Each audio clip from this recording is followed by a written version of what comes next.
아파트 층간소음 1200일의 기록. 안녕하세요. 버딩미, 당신이 판사라면? 입니다. 오늘은 무려 1200일 동안 이어진 싸움 이야기를 들고 왔습니다. 밤마다 천장에서 들려오는 쿵쿵거림, 그 소리를 참고 또 참다가 결국 법정까지 간 한 남자의 이야기입니다. 487건의 기록, 73개의 녹음 파일, 그리고 A4 용지, 127장 분량의 증거.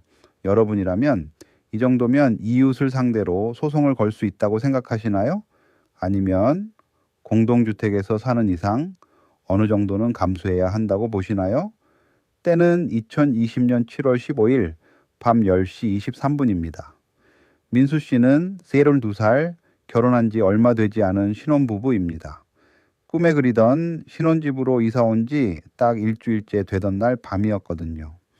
아내 지혜 씨는 임신 5개월, 두 사람은 곧 태어날 아이를 생각하며 설레는 마음으로 새 아파트에 자리를 잡았습니다. 그런데 밤 10시가 넘자마자 천장에서 시작되는 쿵쿵거림. 처음엔 그냥 이사 초반이라 좀 그런가 보다 했습니다.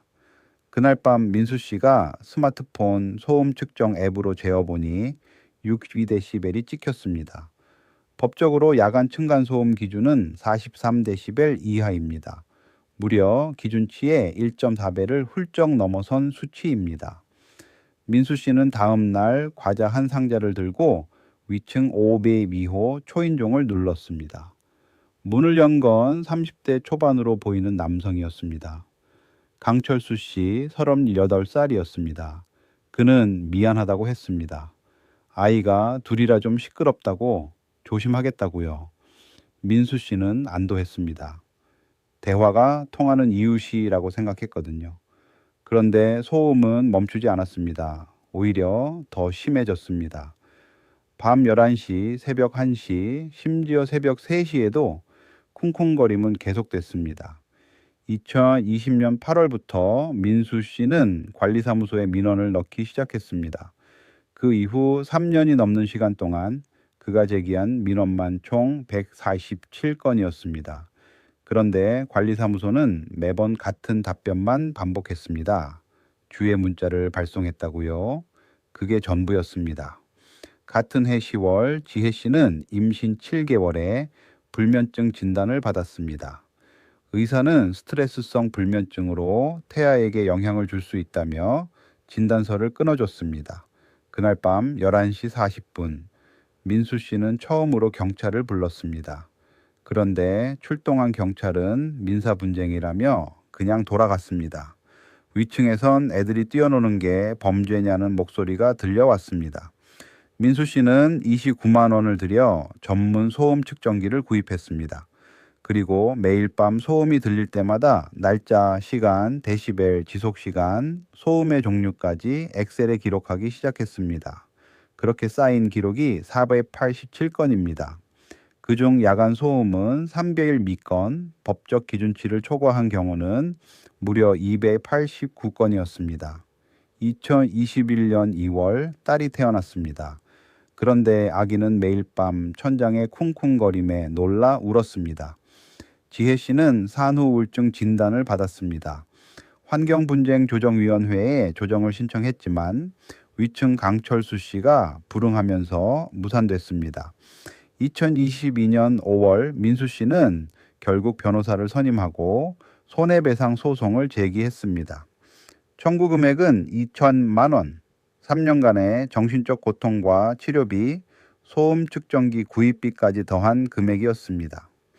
자, 이 사건의 핵심은 바로 이겁니다. 층간소음이 법적으로 불법 행위가 되려면 단순히 시끄러운 수준을 넘어서 이른바 수인한도, 그러니까 사회 통념상 참을 수 있는 한계를 초과해야 한다는 겁니다.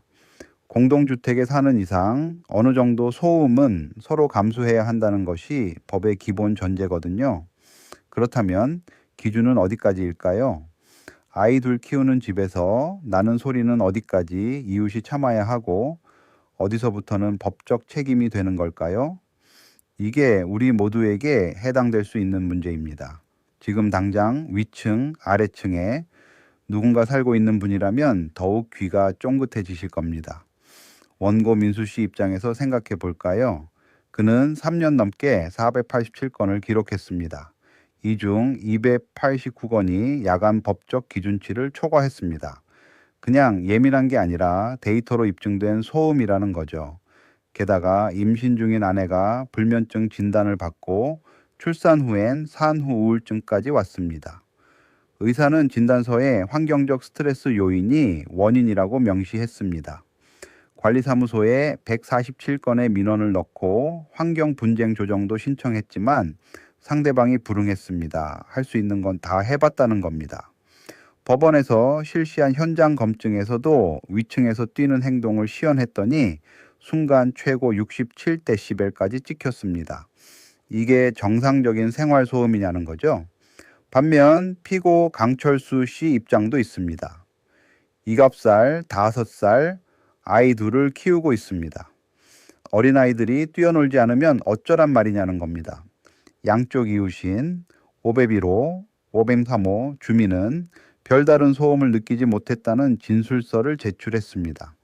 매트도 추가로 깔았고 나름대로 노력했다는 겁니다. 그리고 민수 씨의 487건 기록은 정상적인 권리 행사를 넘어선 집착 수준이며 오히려 자기 가족이 정신적 피해를 입었다고 맞섰습니다. 여러분은 어느 쪽 손을 들어주시겠습니까? 3년간의 기록과 임신, 산후 우울증까지 겪은 민수 씨 가족의 손을, 아니면 어린아이 둘을 키우며 불가피하게 소음이 날 수밖에 없다는 강철수 씨의 손을 지금 버딩미 블로그에서 직접 투표해 보실 수 있습니다. 민수 씨가 소송에서 이겨야 한다고 생각하시면 원고 승소에, 이웃 간의 소음은 서로 감수해야 한다고 생각하시면 피고 손을 들어주세요. 투표에 참여하신 후에 실제 판결 결과를 확인하실 수 있습니다. 자, 판사는 과연 어떤 결정을 내렸을까요? 지금 바로 알려드리겠습니다. 자, 드디어 실제 판사는 어떤 결정을 내렸을까요? 재판부는 원고 민수 씨의 손을 들어줬습니다. 원고 일부 승소, 피고 강철수 씨는 민수 씨에게 800만 원을 지급하라는 판결이 내려졌습니다. 청구한 2천만 원에는 못 미치지만 층간소음으로 인한 손해배상 사건에서 의미 있는 금액입니다. 재판부가 근거로 든 법 조항은 민법 제750조입니다. 쉽게 말하면 고의든 실수든 자신의 행동으로 상대방에게 피해를 줬다면 배상해야 한다는 조항입니다. 여기서 핵심은 층간소음도 그 피해가 사회통념상 참을 수 있는 한계, 수인 한도를 넘으면 엄연한 불법 행위가 된다는 겁니다.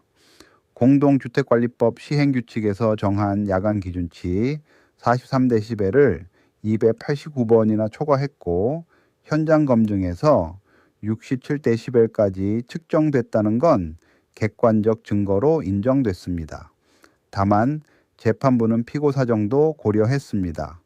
어린 자녀 둘을 키우는 가정에서 어느 정도 소음은 불가피하다는 점, 매트를 추가로 깐 노력도 인정했습니다.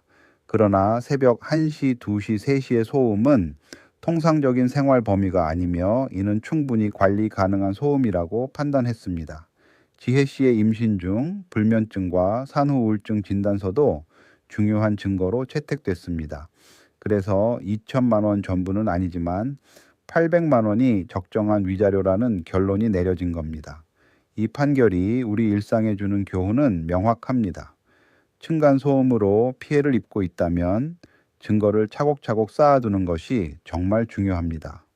날짜, 시간, 데시벨, 지속시간을 기록하고 녹음도 해두세요. 관리사무소 민원 접수 내역도 반드시 보관하세요.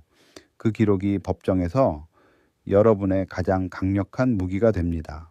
반대로 위층에 사시는 분들이라면 특히 야간 시간대, 그러니까 밤 10시부터 아침 7시 사이에는 아이들이 뛰거나 무거운 가구를 끌지 않도록 각별히 신경 써야 한다는 겁니다. 이웃 간의 배려가 곧 자신을 법적 분쟁에서 보호하는 길이기도 하거든요. 알아두면 반드시 도움이 됩니다. 당신이라면 어떤 판결을 내리셨을까요? 800만 원이 적절하다고 보시나요? 아니면 더 많아야 했을까요? 혹은 이웃 간의 문제를 돈으로 해결하는 것 자체가 불편하게 느껴지시나요? 오늘 들으신 이야기가 도움이 됐다면 버딩미를 구독하시고 주변에도 공유해 주세요. 비슷한 상황에 처한 분들에게 꼭 필요한 정보가 될 수 있습니다. 다음 판례에서 만나요.